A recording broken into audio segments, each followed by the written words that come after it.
Madam President, in the words of the late Abraham Lincoln, the 16th President of the United States, the most reliable way to predict the future is to create it.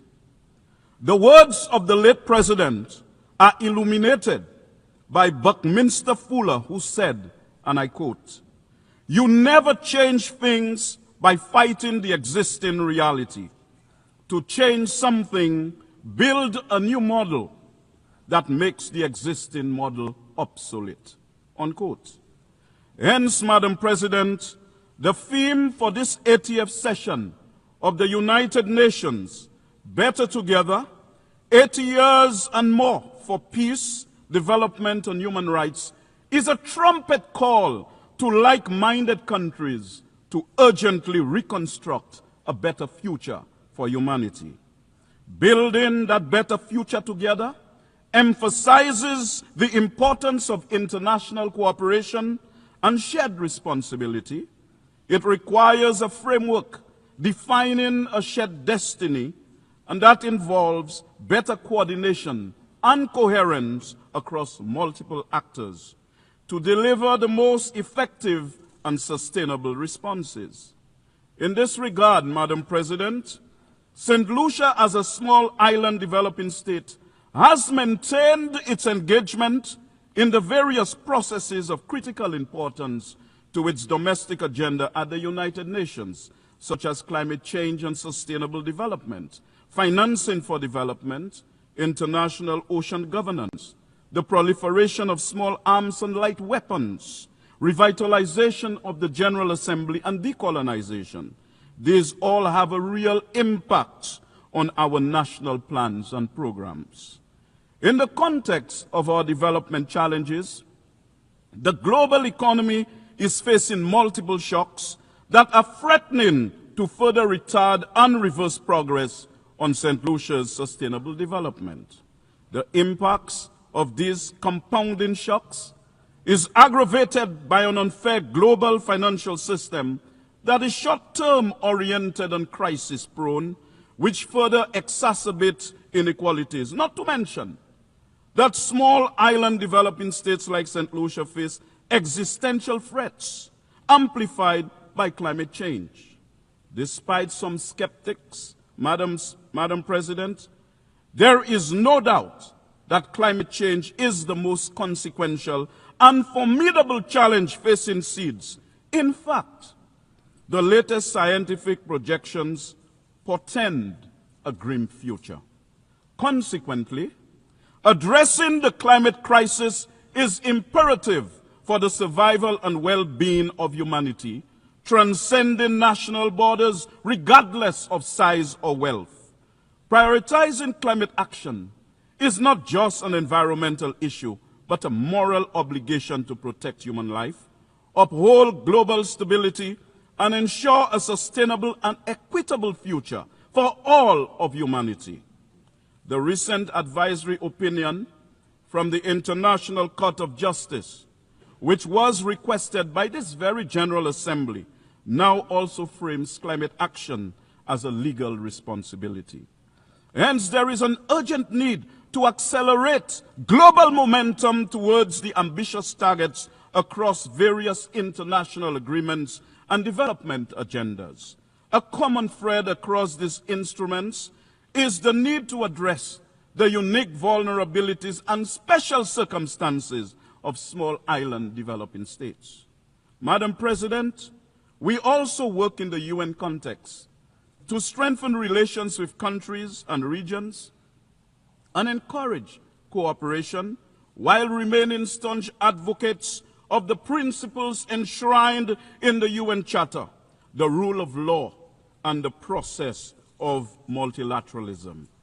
And St. Lucia agrees with the UN Secretary General that, and I quote, "Multilateralism is not an option but a necessity as we build back a better world with more equality and resilience and a more sustainable world. For we are confronted with challenges and threats largely emanating from the unilateral actions of powerful developed countries. and it is through the multilateral system of the United Nations that we can find comfort and the support to meet these challenges. However, the erosion of global trust, intensified by geopolitical divisions, economic disparities, and ongoing crises, threatens international cooperation and stability. As nations prioritize self-interest over collective well-being, diplomatic relations weaken and multilateral efforts falter. Madam President, while global solidarity is essential to uphold human rights, it is also important to support self-determination, especially for marginalized and colonized nations. Recognizing the right to independence fosters justice, equality, and dignity, and builds inclusive, sovereign societies that reinforce the universal principle that all peoples deserve freedom and self-governance. It is for this reason, Madam President, that the world must act urgently to bring an end to the gruesome carnage and injustices being perpetrated against the Palestinian people. And this must start with the implementation of the scores of resolutions that have been passed by the UN since 1947, which call for the Palestinians to exercise their right to self-determination. Madam President, I draw attention in particular to Resolution 3246 of 1974, which reaffirmed the unassailable rights of the Palestinian people to self-determination, national independence and sovereignty, and the right of the Palestinians to return to their homes and property. In St. Lucia's reaffirmation of its commitment to human dignity, equality and justice, Madam President, the ongoing Israeli military operations in Gaza and the West Bank raise serious concerns about the humanitarian impact on innocent civilians, which has exceeded disturbing, alarming, and unacceptable parameters. Madam President, dropping bombs on civilian populations, on defenseless men, women, and children cannot constitute a defense of oneself. Using starvation as a method of so-called warfare cannot constitute defense of oneself. Madam President, the destruction of hospitals, schools, and places of worship in Palestine in no way constitute self-defense and are completely unacceptable, inhumane, and atrocious. Is it surprising to anyone, therefore, that based on publicly available data from United Nations and other agencies, at least 66,053 Palestinians have been killed, 65,062 in Gaza, and 991 in the West Bank, and of the identified fatalities, at least 18,430 are children. Further, at least 247 journalists and 540 aid or humanitarian workers have been killed since October 7th, 2023. Madam President, in this morbid scenario, we must remind ourselves that this is not a video game. This is not science fiction, and Palestinians are not imaginary people. They are human beings deserving of our collective respect, independence, and protection. Recognizing the fact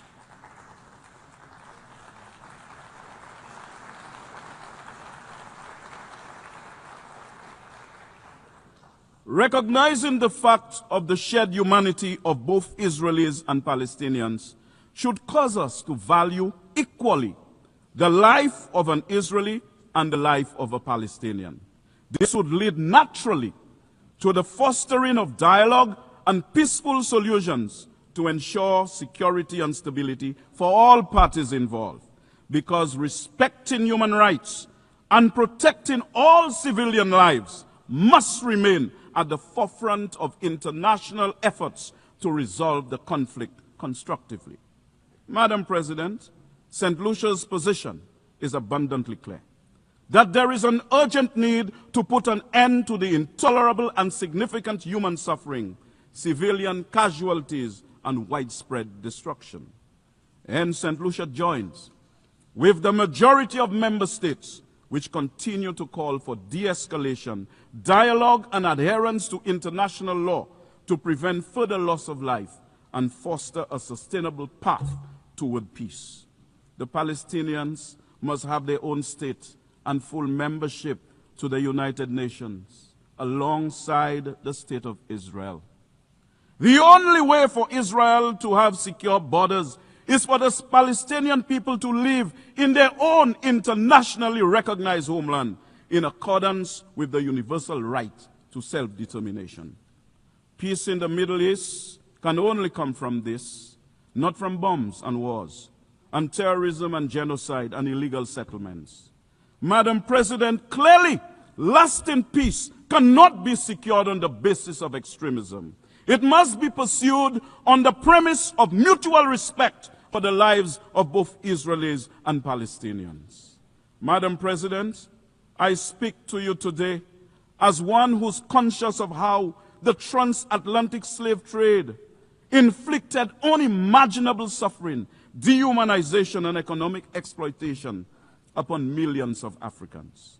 This is why we are adamant about our just cause for reparations from Europe for the African slave trade, which are a moral imperative rooted in justice and acknowledgement of profound historical injustices that have long-lasting consequences. Unsurprisingly, St. Lucia will sustain its condemnation of the atrocities being committed against the Palestinian people, rooted in decades of oppression, including the systemic undermining of Palestinian statehood. Madam President, since 1992, the United Nations General Assembly has consistently and overwhelmingly voted for the removal of the economic sanctions imposed by the United States on Cuba. It is time for all to respect and uphold the will of the General Assembly.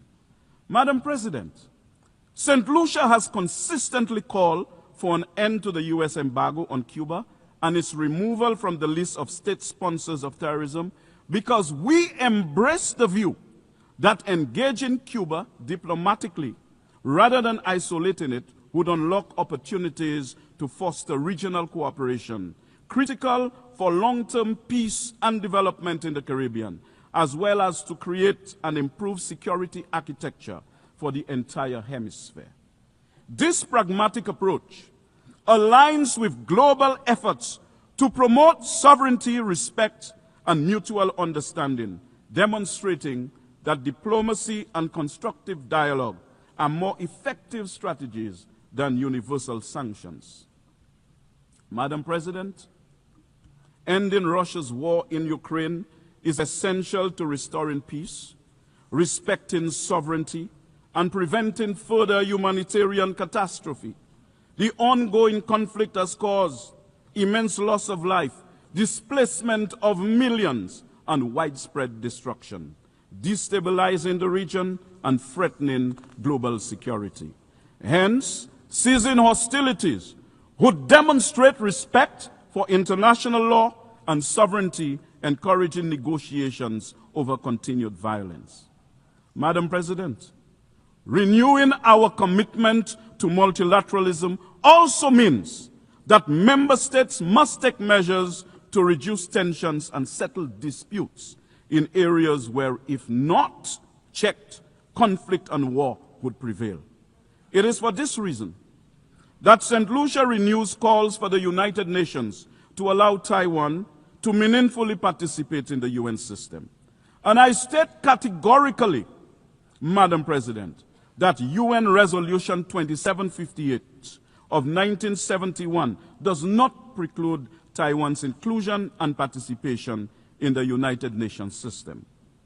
Madam President, Haiti faces an unprecedented humanitarian crisis marked by political instability, widespread poverty, environmental degradation, and a fragile healthcare system, all compounded by intractable gang violence.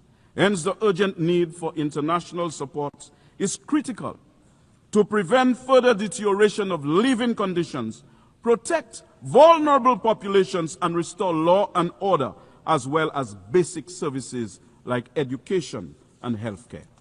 Without immediate action, Haiti risks spiraling into deeper chaos, increased violence, and prolonged suffering that will destabilize the region and undermine global efforts for stability and development. This is why St. Lucia is extremely concerned that the multinational security support mission is woefully short of the personnel and equipment it needs to effectively pursue its mandate. Of the $900 million the UN anticipated raising for Haiti, only 9.2% of this has been received. The UN Secretary General has best described this, and I quote, as shamefully overlooked and woefully underfunded, unquote. Madam President, on the 29th of January 2014, the leaders of the Community of Latin America and Caribbean states declared our region as a zone of peace. It was a declaration based on a commitment to upholding the principles of the UN Charter. It was based on the understanding that peace was necessary for the development of the peoples of the region, and that peace in the region contributed to international peace and security. As recently as the 13th of June this year, at the Brazil-Caribbean Summit in Brasilia, the heads of government reaffirmed their commitment to maintaining the region as a zone of peace. It is in this context, therefore, that St. Lucia, like other CARICOM member states, views with concern recent developments in the region which have aggravated tensions between Venezuela and the United States. We pray, Madam President, that this tension does not degenerate into violence, hence maintaining our region as a zone of peace.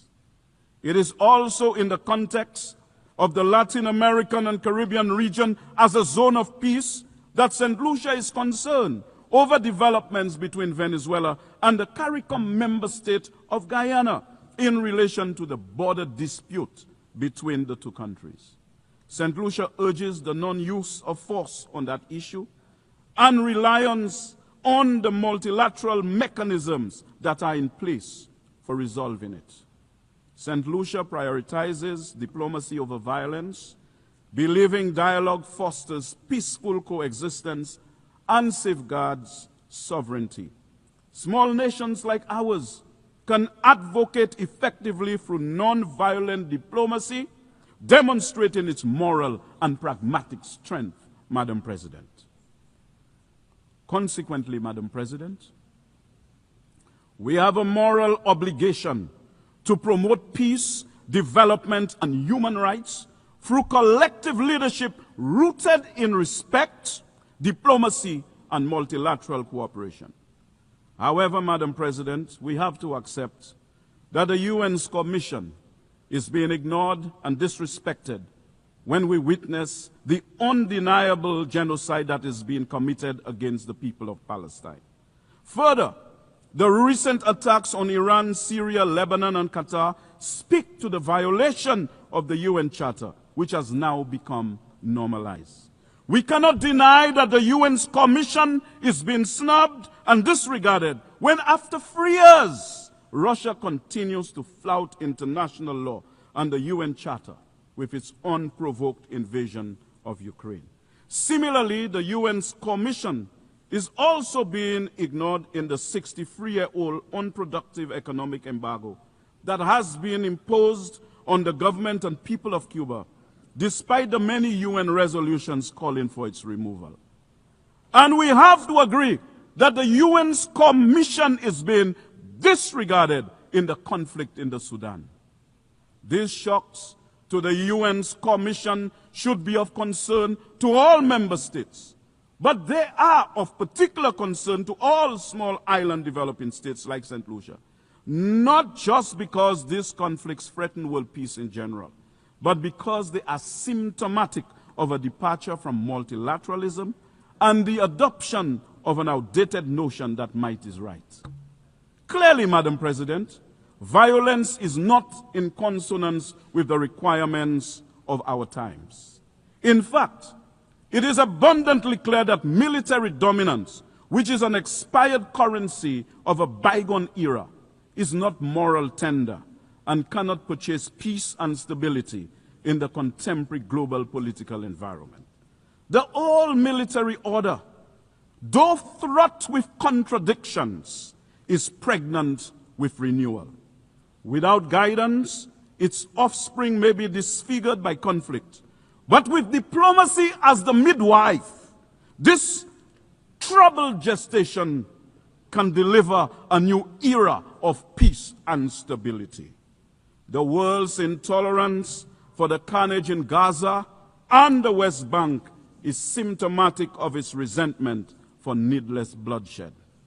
While military dominance enables death and destruction, it cannot resolve the spectrum of challenges that we as a global family are called upon to confront within the framework of our integrated whole. So, Madam President, the UN 80 initiative is essential to revitalize the UN's effectiveness amid crisis, enhancing multilateralism to restore trust and address issues like climate change and inequality. Madam President, despite challenges like limited enforcement, vetoes, and geopolitical interests, the UN remains a valuable conflict resolution tool. We should leverage the UN to advance economic and social priorities and a stronger international response to global issues.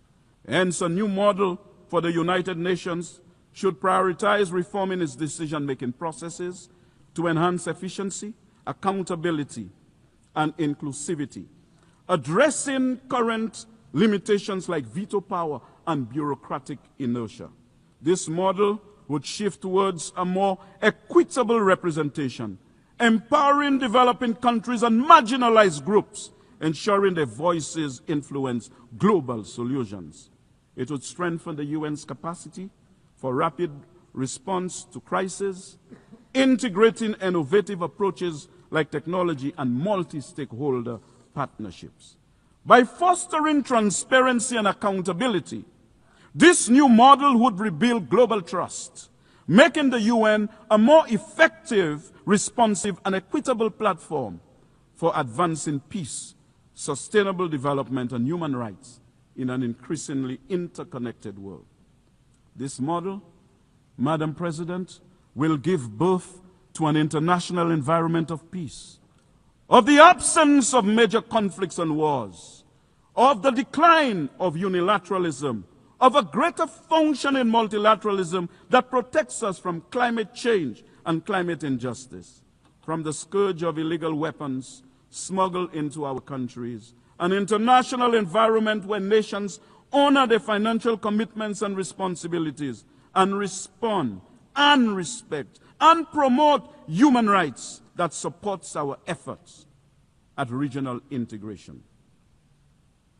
Madam President, as I prepare to close, this model would be a fine testament that after 80 years, multilateralism would be in a good place, and that with the United Nations, we can expect that in the years ahead, there will be more peace, greater development, and the prevalence of human rights. Let us choose it, my dear brothers and sisters. Let us reach for it, my dear brothers and sisters, because after all, in the words of Buckminster Fuller, we are called to be architects of the future, not its victims. Madam President, I yield the floor.